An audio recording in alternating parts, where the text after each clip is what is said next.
Hello everyone, my name is Utkarsh and today I'm gonna tell you about the factual information regarding the Modi government यानी कि BJP और ऐसे क्या क्या reasons हैं और ऐसी क्या क्या डीमेरिट्स हैं मोदी गवर्नमेंट के फ्रॉम 2014 टू 2024। बट ये डेटा जो मैं लेकर आया हूँ वो बेसिकली है 2023 तक का।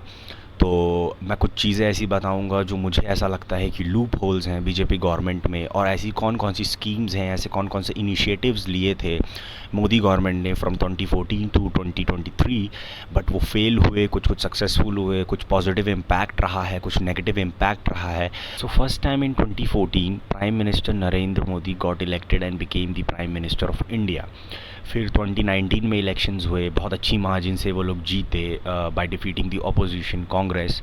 उसके बाद 2024 के जो इलेक्शंस के रिज़ल्ट आए मैं ऑलरेडी एक वीडियो में डिस्कस कर चुका हूँ। तो 2014 में जब Narendra Modi led NDA government यानी कि बीजेपी जो यानी कि लार्जेस्ट पार्टी है एनडीए अलायंस की, जब ये पावर में आते हैं तो इन्होंने बहुत सारे इनिशिएटिव्स लिए थे, बहुत सारी अच्छी अच्छी चीज़ें लॉन्च करी थी। बट कुछ जो इम्पैक्ट रहा है वो थोड़ा सा मेरे हिसाब से पॉजिटिव भी रहा है, मतलब उसके पीछे की मंशा बहुत पॉजिटिव थी, but that thing came out to be in a negative sense. So first time in 2001 Modi ji came into power in Gujarat. वो चीफ मिनिस्टर बने गुजरात के, 2014 तक वो बने रहे। और अगर आप किसी गुजरात के इंसान का अगर आप इंटरव्यू लेंगे और अगर आप उनका रिव्यू पूछेंगे तो लोग यही कहते हैं कि मोदी जी ने बहुत अच्छा काम किया है गुजरात में फ्रॉम 2001 टू 2014। ठीक है, अभी उनका थर्ड टर्म शुरू हो चुका है, न्यू कैबिनेट बन चुकी है, वो ओथ ले चुके हैं, सब कुछ हो चुका है। बट इनके टेन्योर में बहुत सारी ऐसी भी चीज़ें हुई थी गुजरात में, यानी कि अगर आप उसको ना भूल पाएँ तो 2002 का गोधरा कांड, one of the most brutal and tragic incident happened in Gujarat in 2002 in which several Hindus, several Muslims were killed. Okay. So let's come to the point where we discuss about the positive impact of Narendra Modi government.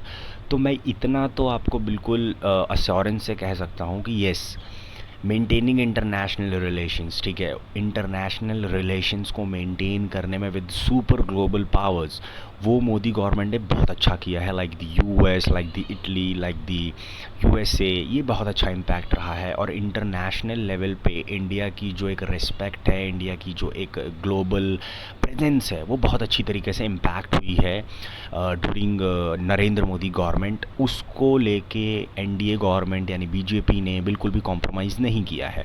So there was another initiative or scheme was launched which is called as Make in India। Make in India का basically motive ये था, मतलब जो initiate था वो क्या था कि इंडिया में लोग चीज़ें मैन्युफैक्चर करें और बाहर से यानी कि फ़ॉरेन से लोग आएँ और फ़ॉरेन से चीज़ें लोग इन्वेस्ट करें इंडियन गुड्स पे, जिससे इंडिया की इकॉनमी बढ़ती और इंडियन प्रोडक्ट जो है वो फ़ॉरेन मार्केट में ज़्यादा दिखता और ज़्यादा बिकता।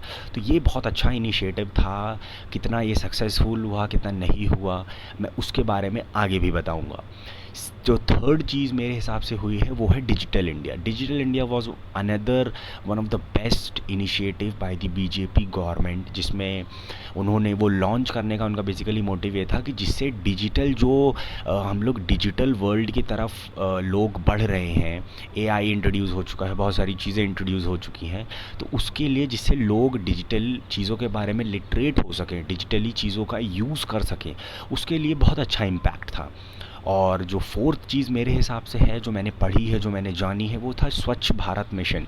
स्वच्छ Bharat mission was one of the commendable work, ठीक है, जो कि सैनिटेशन के लिए था, साफ़ सफाई के लिए था, हेल्थ के लिए था, हेल्थ बेनिफिट के लिए था।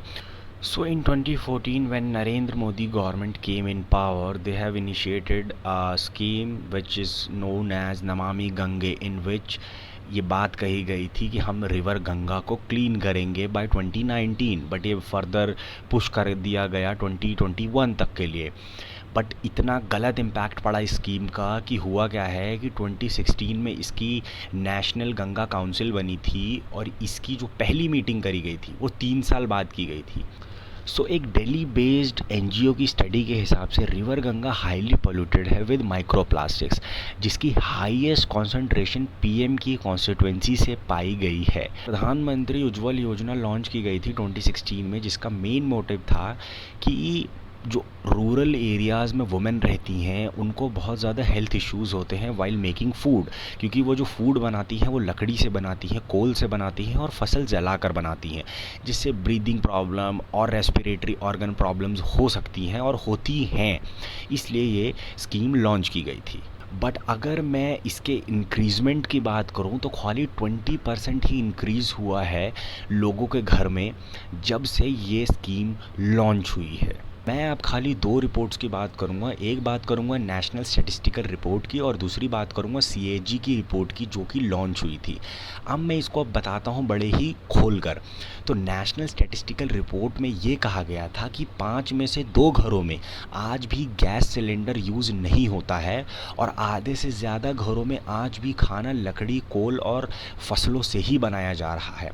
और as per CAG report 365 days से ज़्यादा का डिले हो रहा है कनेक्शंस के इंस्टॉलेशन में, जो कि टाइम दिया गया है 7 दिन का, यानी कि 7 दिन के अंदर इंस्टॉल होना है गैस सिलेंडर। बट वो 365 यानी कि 1 साल से भी ज़्यादा का समय लेते हैं गैस इंस्टॉल करने में घरों में। तो अब अगर आप किसी भी गवर्नमेंट की बात करें और अगर जॉब क्रिएशन, अनएम्प्लॉयमेंट, बेरोज़गारी, आप चाहे इसको कुछ भी बोल सकते हैं, अगर इनकी बात ना की जाए तो मेरे ख्याल से आपने अच्छे से क्रिटिसाइज़ किसी भी गवर्नमेंट को नहीं किया है और आप उसका पॉजिटिव और नेगेटिव इम्पैक्ट देख ही नहीं पा रहे, क्योंकि unemployment plays a very important role in any democracy और इन एनी कंट्री।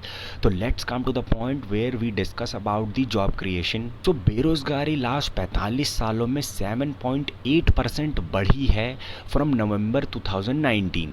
तो इसका इम्पैक्ट बहुत ख़राब है। और मैं ये बात बता दूं कि ये जो मैंने आपको डेटा बताया ना, ये पैंडमिक आने से पहले का है और पैंडमिक आने के बाद 1 करोड़ से ज़्यादा लोगों ने अपनी जॉब खो दी।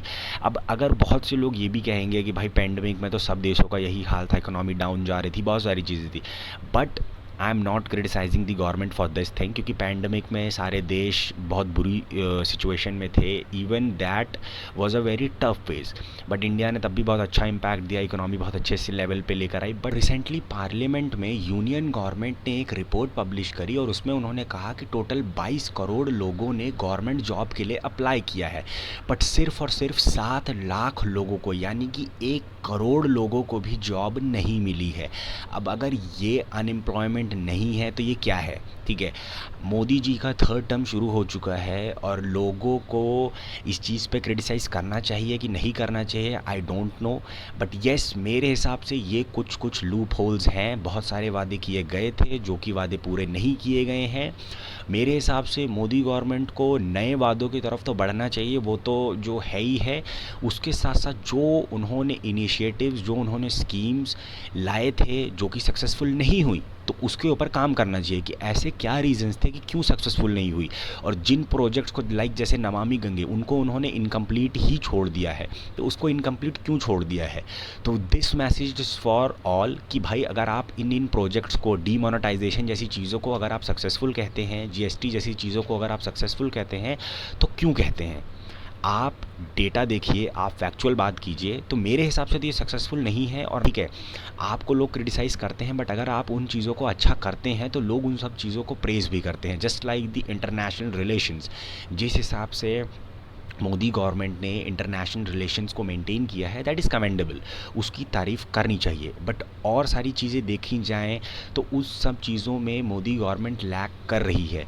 तो ये वीडियो यहीं तक थी। अगर आपको कुछ भी अच्छा लगे इस वीडियो में, अगर आप मेरी किसी भी पॉइंट से ना भी सहमत करते हो, तो please drop a comment on this video.